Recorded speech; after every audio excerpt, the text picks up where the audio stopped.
ये बात करेंगे, चर्चा करेंगे कि ये किस प्रकार का कंसेप्ट नया टेक्नोलॉजी के अंदर परिवर्तन के फलस्वरूप निकल करके आया है। वृद्धाश्रम। वृद्धाश्रम नहीं है हमारी संस्कृति का हिस्सा। कभी भी भारतीय संस्कृति का हिस्सा वृद्धाश्रम नहीं कहे गए हैं। जो प्राचीन हमारी भारत की संस्कृति है उसमें इस तरह का कोई भी अवधारणा नहीं पाई जाती थी।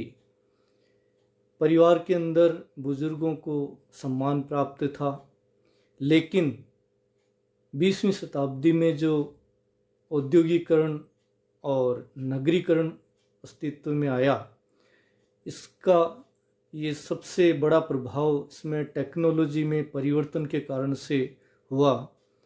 कृषि पर आधारित उत्पादन व्यवस्था के स्थान पर उद्योगों पर आधारित उत्पादन व्यवस्था ने ले लिया।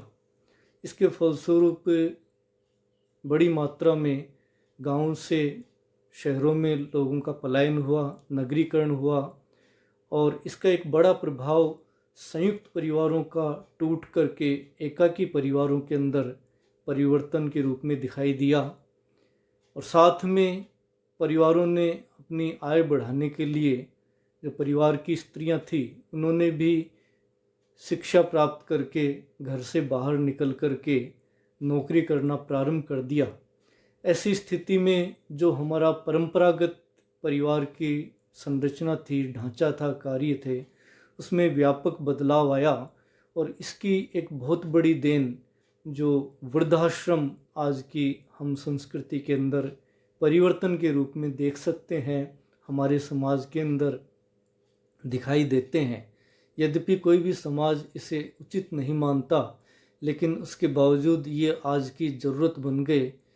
क्या ऐसा हुआ जिससे कि जो बुज़ुर्ग या सीनियर सिटीजन है उन्हें इन वृद्धाश्रम के अंदर आने के लिए मजबूर होना पड़ा। वृद्धाश्रम में जीने को मजबूर ये ज़िंदगी, जिसके लिए मुख्य रूप से ये कहा जाए कि युवा पीढ़ी द्वारा बुजुर्गों को बोझ समझना। पहले परिवार के अंदर बुजुर्गों को सम्मान प्राप्त होता था, लेकिन कुछ एक युवा पीढ़ी है जो कि बुजुर्गों को बोझ स्वरूप समझती है।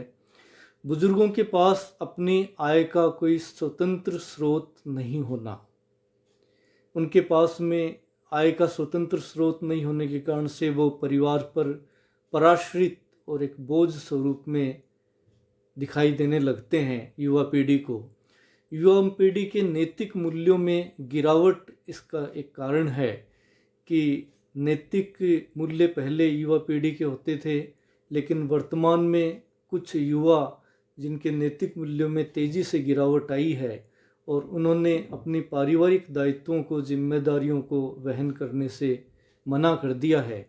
युवा पीढ़ी की ये सोच तथा जीवन जीने की शैली में भी परिवर्तन आया कि उनकी जो व्यक्तिवादी सोच उनके अंदर उभर कर के आई है, सामूहिकता की कमी आई है, और जीवन जीने की शैली में भी व्यक्तिवाद दिखाई देने लगा है। तो जो एक बुजुर्ग सीनियर सिटीजन थे वो उपेक्षित तबके के रूप में ये कहा गया कि दिखाई देने लगे हैं। बहुत बड़ा प्रश्न है कि गुनाह किसका।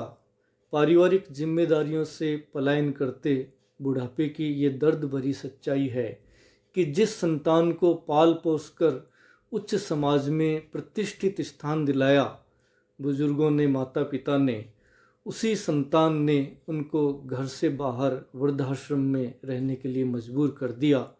प्रश्न उठता है कि आखिर क्या गुनाह किया था कि उसी संतान ने साथ छोड़ दिया।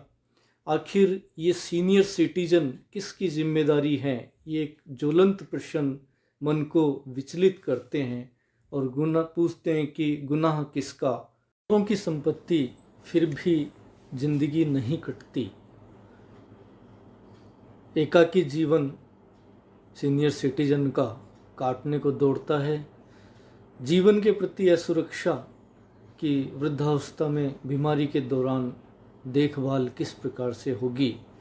जीवन जीने के प्रति निराशा उत्पन्न करती है कि इस प्रकार का जीवन ना जिएं तो ज़्यादा ठीक है।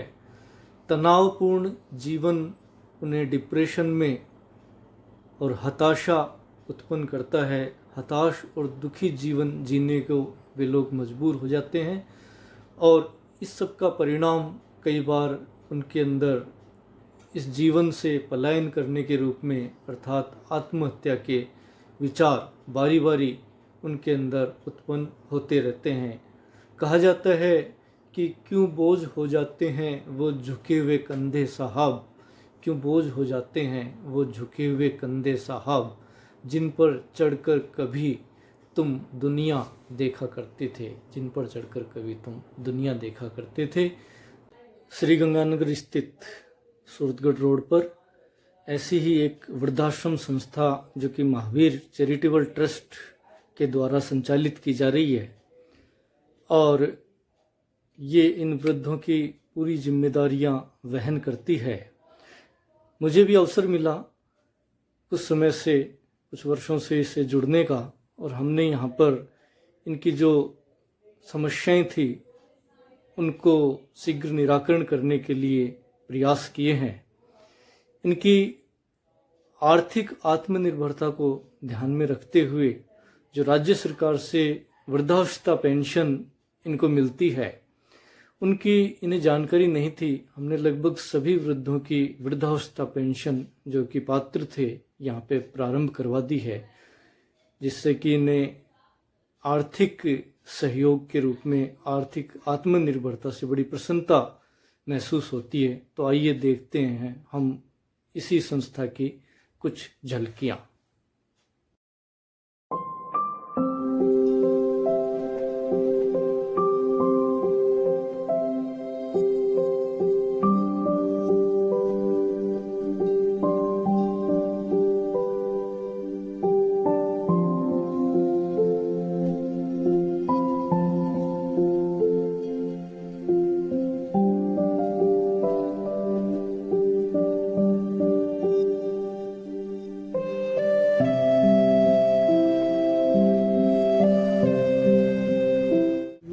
ईश्वर प्रसाद गुप्ता है जी। निवास मेरा रत्तेवाड़ा गांव में गंगानगर से 25 किलोमीटर आगे है और यहाँ पे आश्रम में आए को लगभग 1.5 साल हो चुके हैं। और आने का कारण ये है कि घर में क्लेश झगड़ा, मेरी मिसेज तो गुजर चुकी है, एक ही लड़का और उसकी बहू है, घर में क्लेश झगड़ा बहुत रहता था। तो इससे मैं सोचा कि मरना ठीक है। फिर मेरे ध्यान में आया ये जिंदगी भगवान की दी हुई है, क्यों मरे, इसका कोई ना कोई समस्या का हल तो करना ही पड़ेगा। सोचते सोचते विचार आया आश्रम का। गंगानगर आके पता करा, मैं आश्रम में आ गया। आश्रम में आते ही मेरे को आश्रम वाले गले लगा लिए और मेरे को जगह दी। अब मैं वेरी फाइन हूँ, वेरी खुशी हूँ और अच्छा पेट भर का तो भोजन मिलता है सवेरे शाम और 3-4 बारी चाय मिलती है, फल फ्रूट मिलता है। मेरी बॉडी भी 1.5 गुना हो गई है और आगे मैं क्या बोलूं। कोई समस्या और कोई समस्या नहीं है। हमारे प्रधान जी हर हफ्ते के हफ्ते आते हैं, हमसे पूछ के जाते हैं कोई कमी पेशी हो तो बताओ, कोई तकलीफ हो तो बताओ। हमें कोई तकलीफ ही नहीं है।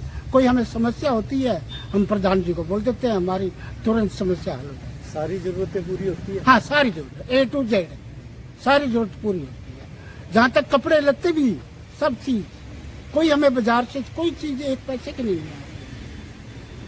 सब चीज वेरी फाइन, बहुत खुश और क्या चीज।